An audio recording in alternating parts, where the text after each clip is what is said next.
হাদিসের জগতের সম্রাট ইমাম ইবনে শিহাব জুহরি রহমাতুল্লাহ আলাই, তার সনদে আমরা পেয়েছি হাদিসের এক বিশাল ভান্ডার।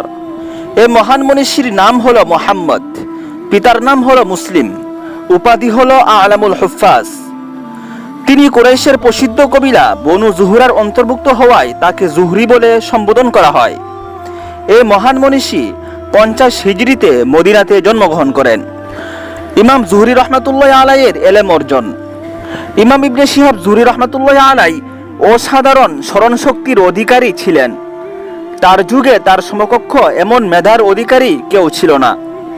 এর সামান্যতম দৃষ্টান্ত হল ইমাম ইবনে শিহাব জুহরি রহমাতুল্লাহ আলাই মাত্র 80 দিনেই পুরো কুরআন শরীফ মুখস্থ করেছিলেন। ইমাম ইবনে শিহাব জুহরি রহমাতুল্লাহ আলাই তিনি যা একবার শুনতেন তা আর বলতেন না। তার সম্পূর্ণ জীবনে তিনি যত হাদিস শুনেছেন, কোনো হাদিসের ব্যাপারে সন্দেহ পতিত হননি। শুধু একটি হাদিসের ব্যাপারে সন্দেহে পড়েছিলেন, তাও পরবর্তীতে সাথীদেরকে জিজ্ঞাসা করে জানতে পারলেন তিনি যা বলেছেন সেটাই সঠিক। এ প্রচুর মেধার অধিকারী হওয়ার সাথে সাথে তার ভিতরে এলেম অন্বেষণ ও অর্জনের অদম্য স্পৃহা বিদ্যমান ছিল। তিনি দিনরাত মদিনার অলিতে গলিতে হাদিস অন্বেষণে ব্যস্ত থাকতেন এবং তা লিখে রাখতেন ও মুখস্থ করতেন। ইমাম ইবনে শিহাব জুহরি রহমাতুল্লাহ আলাইয়ের হাদিস চর্চা। ইমাম ইবনে শিহাব জুহরি রহমাতুল্লাহ আলাই তার একটি বান্দি ছিল। তিনি উরওয়া রহমাতুল্লাহ আলাইয়ের কাছ থেকে হাদিস শ্রবণ করে এসে তাকে শোনাতেন। বলতেন, হাদ্দাসানা উরওয়া হাদ্দাসানা ফুলান। বান্দি বলতো, আপনি কি বলছেন তা আমার প্রয়োজন নেই। ইমাম জুহরি রহমাতুল্লাহ আলাই বলতেন, চুপ থাকো, আমি তোমার উদ্দেশ্যে বলছি না, আমি আমার ফায়দার জন্য বলছি। ইমাম জুহরি রহমাতুল্লাহ আলাইয়ের ইলমে হাদিস। ইবনে মাদিনী রহমাতুল্লাহ আলাই বলেন, হিজাজের নির্ভরযোগ্য ব্যক্তিদের এলেম ইমাম জুহরি এবং আমর ইবনে দিনারের মাঝে বিভক্ত। ইমাম জুহরি রহমাতুল্লাহ আলাই থেকে বর্ণিত হাদিসের সংখ্যা 2200। ইমাম শাফি রহমাতুল্লাহ আলাই বলেন, যদি ইমাম জুহরি রহমাতুল্লাহ আলাই না থাকতো তাহলে মদিনার এলেম বরবাদ হয়ে যেত।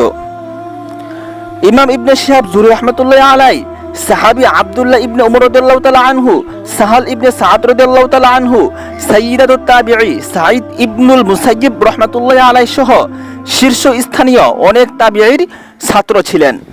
এমনকি এই সাধনামুখর জীবনের কিংবদন্তি ইমাম জুহরি রহমাতুল্লাহ আলাই হযরত সাঈদ ইবনে মুসাইয়্যিব রাহমাতুল্লাহি আলাইহির সান্নিধ্যে ছিলেন প্রায় 7-8 বছর বা আরও বেশি সময়। এই সময় তার কাছ থেকে শিখেছেন এলেম, আখলাক ও ধর্মীয় বিষয়াদি। ইমাম জুহরি রহমাতুল্লাহ আলাইয়ের ছাত্রবৃন্দ। ইমাম জুহরি রহমাতুল্লাহ আলাইয়ের ছাত্রের সংখ্যা অসংখ্য অগণিত।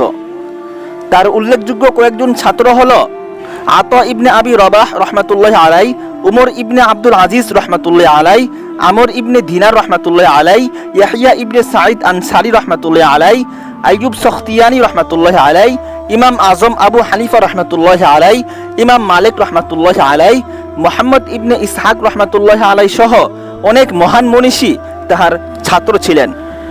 ইমাম জুহরি রহমাতুল্লাহ আলাইয়ের ইলমি গভীরতা। ইমাম জুহরি রহমাতুল্লাহ আলাইয়ের এলেম অধ্যয়নের মনোযোগের দৃষ্টান্ত বিরল। তিনি এলেম অধ্যয়নে পৃথিবী এবং পৃথিবীতে যা আছে সব থেকে বেফিকির হয়ে যেতেন, এমনকি স্ত্রী ও পরিবার থেকেও বেফিকির হয়ে যেতেন। এ কারণেই তার স্ত্রী একদিন সংকীর্ণতায় ভুগে বলেছেন, আল্লাহর কসম, এই কিতাবগুলো আমাকে 303 থেকেও বেশি কষ্ট দেয়। বিচারপতির আসনে ইমাম জুহরি রহমাতুল্লাহ আলাই। খলিফা আব্দুল মালিক, উমর ইবনে আব্দুল আজিজ এবং হিশাম সহ যে 5 জন খলিফা ইমাম জুহরি রহমাতুল্লাহ আলাইয়ের জামানায় ছিল, তাদের সাথে তার গভীর সম্পর্ক ছিল।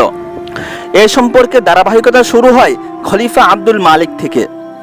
ইমাম জুহরি রহমাতুল্লাহ আলাই সর্বপ্রথম 80 হিজরিতে খলিফা আব্দুল মালিকের কাছে দামেস্কে যান। খলিফা আব্দুল মালিক ইমাম জুহরি রহমাতুল্লাহ আলাইয়ের ইলমি যোগ্যতা দেখে অনেক মুগ্ধ হন। ইমাম জুহরি রহমাতুল্লাহ আলাই ঋণগ্রস্ত ছিলেন।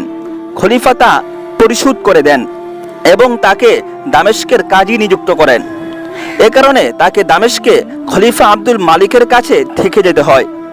খলিফা আব্দুল মালিকের ইন্তেকালের পরে তার ছেলে হিশামও তাকে মান্য করতেন এবং তাকে অত্যাধিক শ্রদ্ধা করতেন। খলিফা উমর ইবনে আব্দুল আজিজকে উমাইয়া খলিফাদের মধ্যে আব্দুল মালিকের পরেই এলেম ও বুদ্ধিবৃত্তির অধিকারী মনে করা হয়। খলিফা ওমর ইবনে আব্দুল আজিজ রহমাতুল্লাহ আলাই ইমাম জুহরি রহমাতুল্লাহ আলাই সম্পর্কে এই ঘোষণা করেছিলেন যে সমস্ত লোক ইমাম জুহরিকে অনুসরণ করো, কারণ তার থেকে সুন্নাহ সম্পর্কে অধিক জ্ঞাত আর কাউকে আমি দেখছি না। ইমাম জুহরি রহমাতুল্লাহ আলাইয়ের মৃত্যু। ইমাম জুহরি রহমাতুল্লাহ আলাইয়ের শাম ও ফিলিস্তিনের মাঝামাঝি গ্রাম সাগবে তার একটি বাড়ি ছিল। তিনি সেখানে চলে যাওয়ার পর কয়েকদিন অসুস্থ থাকেন। তারপর এ মহান মনীষী ইমাম জুহরি রহমাতুল্লাহ আলাই 124 হিজরির 17 রমজান মঙ্গলবারে সেখানেই ইন্তেকাল করেন। ইন্না লিল্লাহি ওয়া ইন্না ইলাইহি রাজিউন। ইমাম জুহরি রহমাতুল্লাহ আলাই পথ চলাচলকারীদের ধোয়া নেওয়ার উদ্দেশ্যে রাস্তার পার্শ্বে তার কবর দেওয়ার জন্য ওসিয়ত করেছিলেন। সে ওসিয়ত অনুসারে তাকে সেখানে রাস্তার পার্শ্বে দাফন করা হয়। আল্লাহ তাআলা আপন অনুগ্রহে তাকে জান্নাতুল ফিরদাউস নসিব করুন, আমিন।